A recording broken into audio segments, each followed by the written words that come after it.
안녕하십니까, 정보건 관세사입니다. 반갑습니다. 저는 오프라인이 이런 맛이 있네요. 저는 본격적으로 오프라인을 하는 것은 이번에 좀 처음인 것 같고, 저는 항상 온라인 아니면 뭐 과외도 경력이 많고, 그래서 항상 양지보다는 음지에서 많이 활동을 했습니다. 근데 이렇게 오프라인에서 양지에서 여러분들 만나 뵈니까 감개가 무량합니다. 일단 무역실무라는 과목에 있어서 제일 중요한 건 아마 여러분들도 뭐 경험이 좀 있으신 분들도 있고, 제가 이제 강의 촬영하기 전에 분명히 이제 조사를 해보니까 완전히 처음이신 분들도 있어요. 근데 무역실무가 다른 과목에 있어서 어떤 특징이 있는지는 확실히 알고 좀 가셔야 될 것 같아요. 그래서 오늘은 OT 시간이 총 3시간입니다. 저 사람 무슨 OT만 하다 가나? 예, 맞습니다. 오늘은 OT만 하도록 하겠습니다. 물론 내용도 세 번째 시간에 있지만 여러분들이 관세사 2차를 하면서 아무래도 총괄적으로, 이거는 무역실무뿐만 아니라 모든 과목 마찬가지입니다. 여러분들이 반드시 알아야 되는 공부 방법을 우리가 좀 체계적으로 조금 알아보도록 하겠습니다. 네, 그러면 시작을 한번 해볼게요.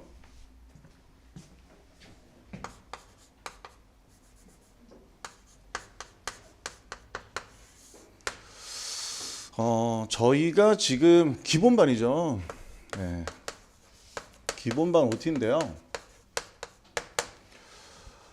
저는 이 강의를 아까도 말씀드렸지만 대부분의 분들이 무역 영어 정도의 지식은 있다라고 생각하고 강의를 하도록 하겠습니다. 그래서 완전히 생동차다, 그런데 뭐 환엄이나 선화증권, 나름대로 뭐 추심이라든지 환이라든지 이런 기본 용어를 모른다라고 하면 조금 따라오시기는 조금 힘드실 것 같아요. 그래도 내가 그런 용어를 얘기했을 때 따라올 정도는 됐으면 좋겠습니다. 그리고 저희 기본반의 OT는 사실 안준호 선생님이 40시간, 저는 42시간, 저는 30시간 해서 저는 총 여러분들을 10번 만날 거고 3시간씩 하는데, 가장 큰 목표는 무역실무의 흐름을 먼저 정리를 한다라는 점입니다. 여러분들 어떤 공부를 함에 있어서 흐름을 정리하는 게 무슨 의미가 있겠느냐. 우리가 30점짜리, 20점짜리 답안을 작성하는 데 있어서 이 흐름이 중요할까요? 중요합니다. 여러분들 1년 내내 계속적으로 내가 공부가 잘 됐는지 잘 안 됐는지를 확인하기 위해서는 이 흐름에 맞게 먼저 이해가 선행되지 않고, 짜투리 공부라고 해야 되나요? 뭐 20점짜리인데 분설해서 나오니까 7점짜리, 10점짜리 이렇게 조각 공부를 해버리면 나중에 전반적으로 체크도 할 수 없습니다. 우리는 어찌됐든 간에 내년에 일정한 시간 안에 일정 이상의 수준급의 답안을 내야 되는데, 그러면 내 공부 양이나 그리고 내가 지금 어느 정도의 흐름, 어느 정도의 스피드로 공부를 하고 있는지를 계속 체크를 해야 되거든요. 근데 그런 것조차가 안 된단 말입니다. 계속 작은 거에 눈을 들이게 되면 크게 문제가 발생하는 거죠.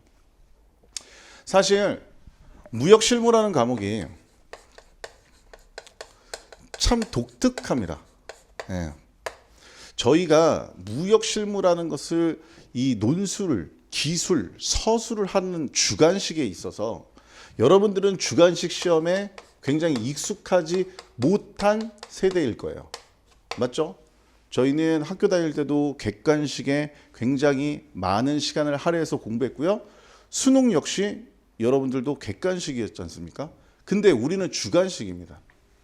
근데 이 주관식과 객관식의 차이점에 대해서 먼저 좀 알아보는 게 우리 2차 공부를 하는데 굉장히 중요할 것 같습니다. 자, 한번 제가 대표적으로 객관식을 공부할 때는 보통 학생들이 어느 정도 시간을 들였는지 제가 나름대로 조사하면 평균적으로 5시간 6개월입니다.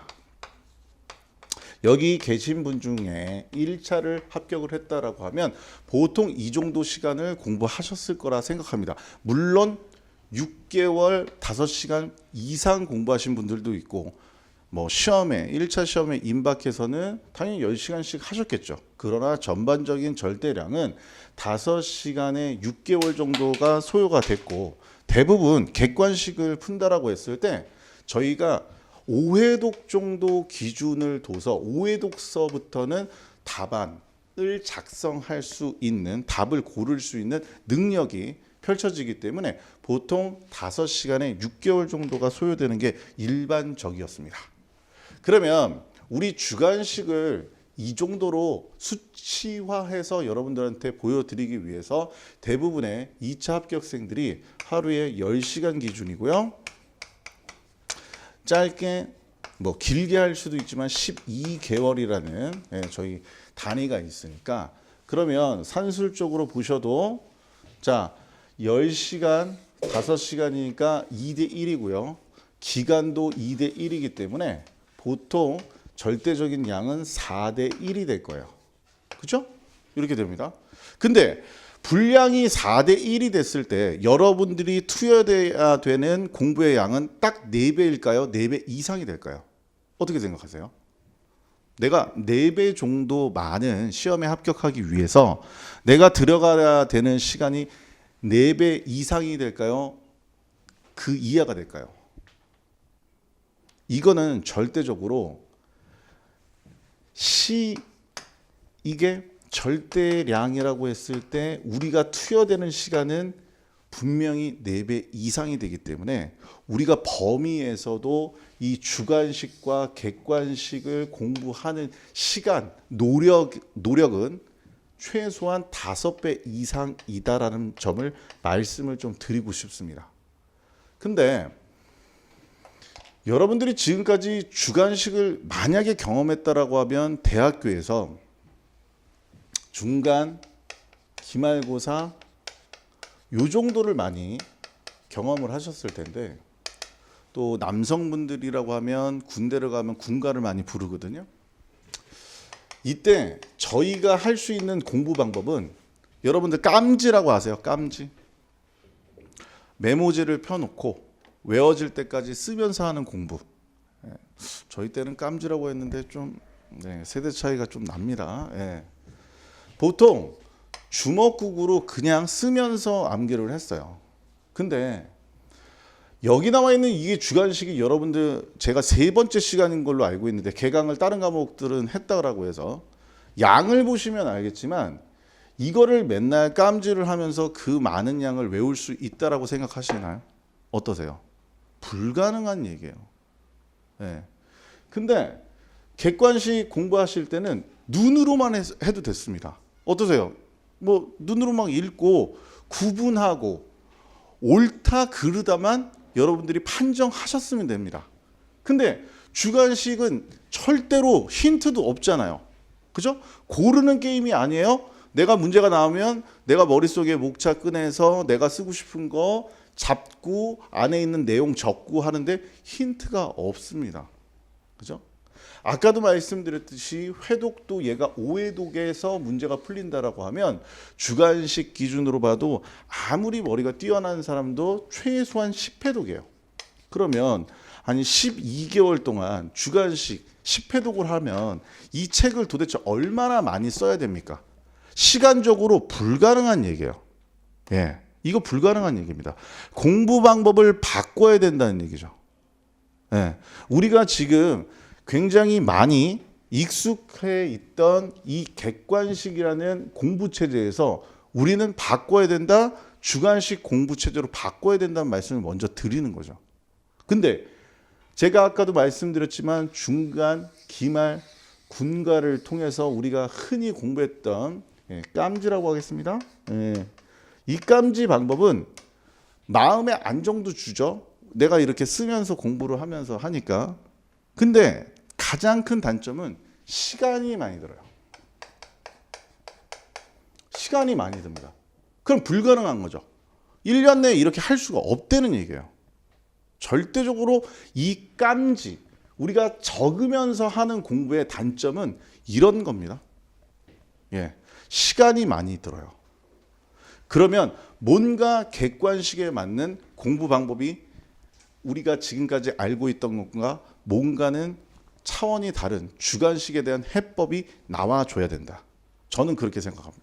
그런데 제가 이렇게 얘기를 해도 대다수의 친구들 1차를 합격했기 때문에 내가 합격을 했던 기억이 있기 때문에 객관식 공부하듯이 2차 공부를 계속 해와요. 언제까지? 모의고사를 보기 전까지.